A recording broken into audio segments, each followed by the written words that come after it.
Bonjour Yann. Bonjour. Alors, bienvenue dans cette première édition du marketing selon Saint-Lazare.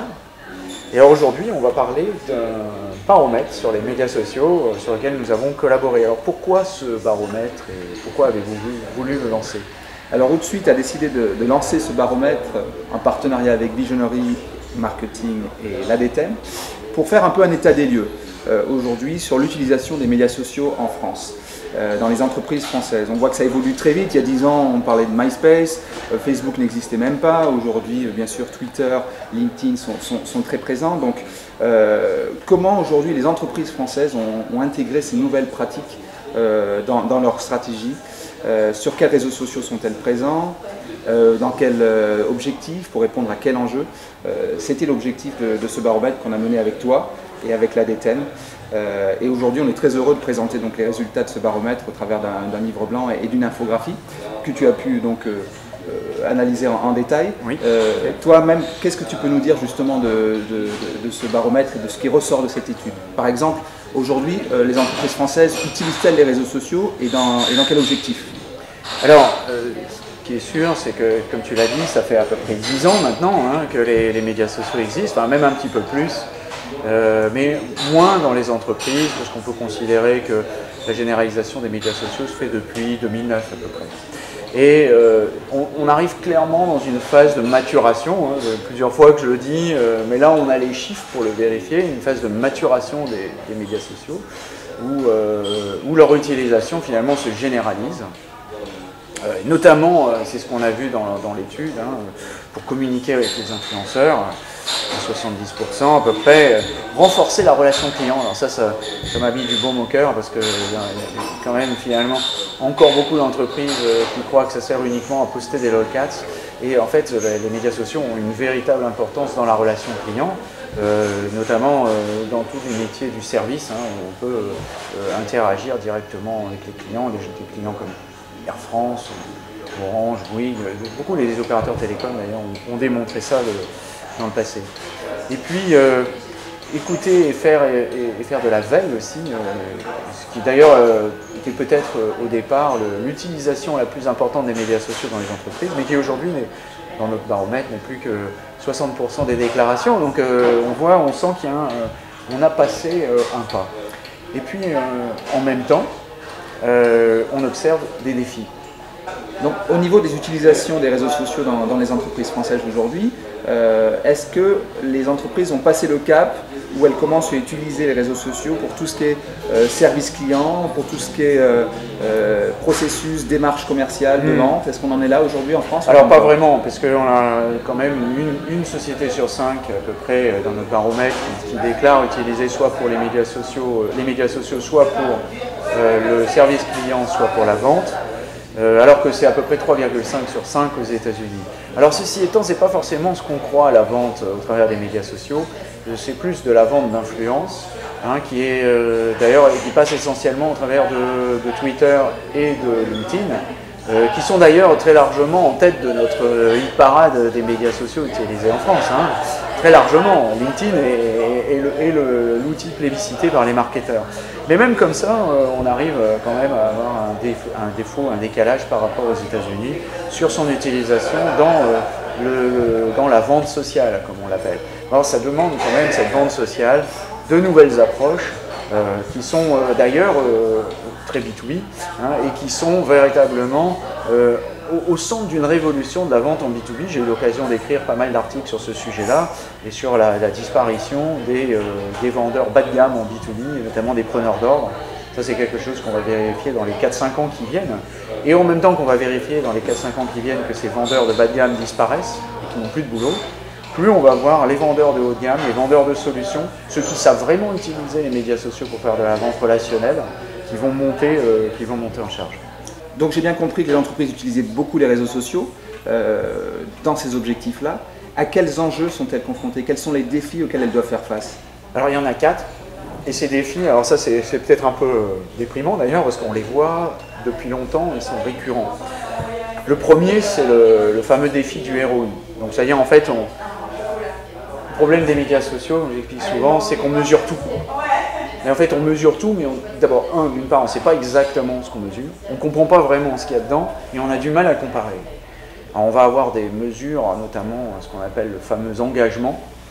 Je dois avouer, même moi, en faisant depuis 10 ans, je n'ai toujours pas bien compris ce que c'était, et je vois les gens qui mesurent les engagements, qui font bouger leurs mesures au fur et à mesure, ce qui n'est pas véritablement, qui ne conduit pas, je dirais, à une compréhension globale de la mesure.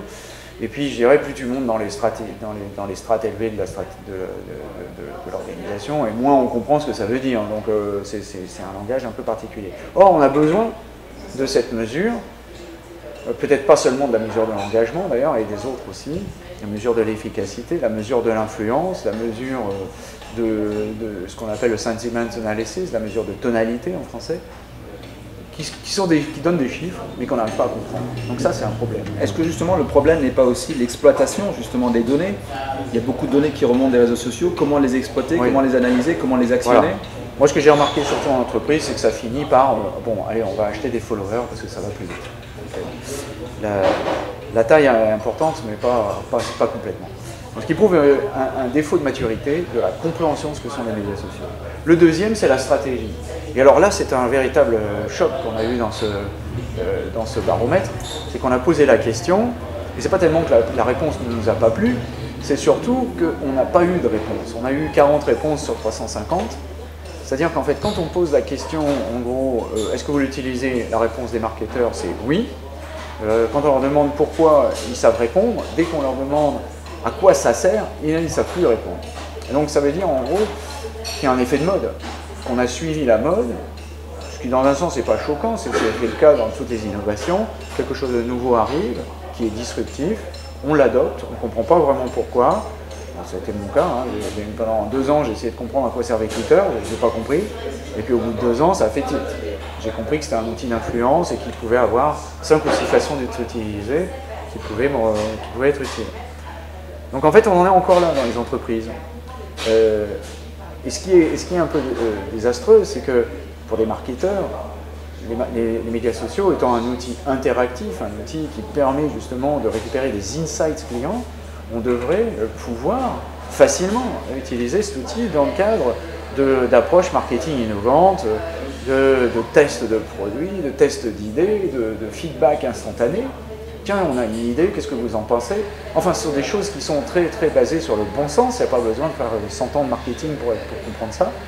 Et là, les marketeurs sont passés mais complètement à côté de la distribution, ils n'ont rien compris à cette nouvelle façon de faire du marketing. Mais on le voit d'ailleurs dans toutes mes discussions avec les instituts de sondage, on sent qu'ils sont conscients qu'il y a de sondage et de marketing bien sûr, ils sont conscients qu'il y a une évolution des études, on sent qu'on n'y est pas encore en termes de maturité et que quand ça va les impacter d'ailleurs, ils vont avoir des graves problèmes pour s'adapter. Donc le ROI, la stratégie, les données. Alors le troisième point effectivement c'est les données, mais c'est lié au ROI. Hein, c'est qu'on reçoit des milliers de données mais on ne sait pas à quoi ça sert, donc ça revient au premier point. Et puis le dernier point, c'est l'organisation qui reste un défi. Mais ce qui est un peu normal, et ça restera toujours un défi d'ailleurs, parce que l'avenir des médias sociaux, c'est de sortir de cette logique centralisée qu'on a aujourd'hui, qu'on a encore trop aujourd'hui en France, de services qui sont complètement centralisés, qui essayent de faire tout. Et quand on essaie de faire tout, on ne fait rien, parce que c'est impossible. Dans une entreprise, surtout une entreprise, je dirais, multi-départementalisée, qui va avoir différentes business units, qui va avoir utilisé peut-être les médias sociaux dans certains cas pour faire du lobbying, dans certains cas pour discuter autour de ses produits et de ses visions produits, de l'autre côté pour faire du blog et du content marketing, de l'autre côté pour faire de la notoriété, de l'autre côté pour faire des RP. En fait, à chaque fois, ça concerne des départements différents qu'il va falloir coordonner. C'est ça, ça devrait être ça le rôle ultime. C'est d'ailleurs un peu ce que j'avais entamé il y a 5 ou 6 ans chez Orange. Et je pense qu'on en est encore très loin dans les entreprises françaises.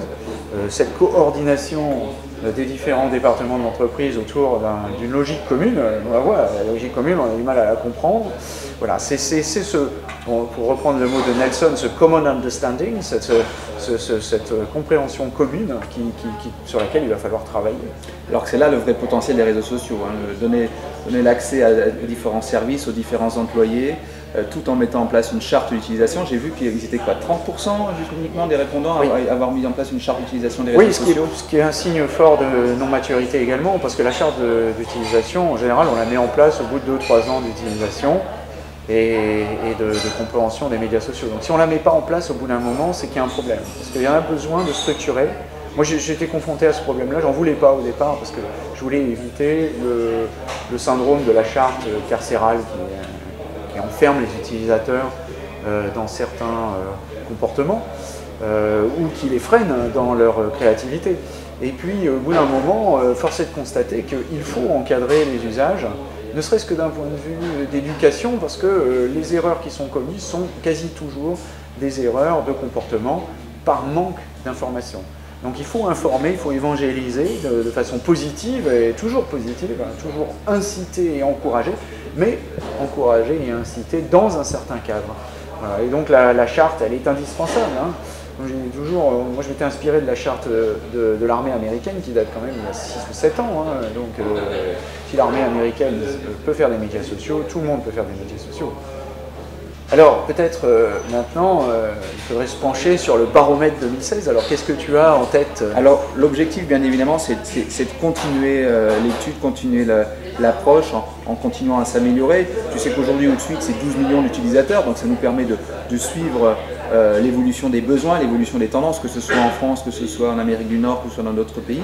Donc, continuer à travailler ensemble sur ce projet pour voir effectivement comment ça va évoluer sur 2016-2017. Est-ce que les défis vont être relevés, les besoins vont évoluer, de nouveaux réseaux sociaux vont devenir utiles, tendances pour répondre à certains besoins. Moi, je te propose qu'on continue à travailler là-dessus. En attendant, bien sûr, le livre blanc détaillé du baromètre est à la disposition donc, des internautes sur l'URL mediat-sociaux.net. Et donc voilà. Et le t-shirt. Et on aura un t-shirt mediasociaux.net, je sais que tu y tiens. Et voilà, continuons donc dans cette analyse pour voir comment les entreprises françaises relèvent ces défis et utilisent au mieux les réseaux sociaux. Eh bien, banco, on le fait alors. Allez, on continue. Allez, rendez-vous l'année prochaine. Ça marche. Bon, ça s'est plutôt bien passé? Ouais, pas mal. Hein. Par contre, j'ai pas compris. Marketing selon Saint-Lazare? C'est qui Saint-Lazare? Saint-Lazare, non, pas la gare? Pas la gare, non, c'est le Lazare, la cantine. Ah, c'est le nom du troquet. Ouais, c'est ça. D'accord. Lazare. C'est bien ça. Ouais, c'est toi qui as trouvé ça? Ouais, tout seul. Ah, mais bravo. Sympa. Et tu vas en faire d'autres encore comme ça? Oui. Mais ça fait 1 an et demi qu'on doit le faire. Ah bah voilà, bah ça y est, c'est parti. Jamais trop tard. Super.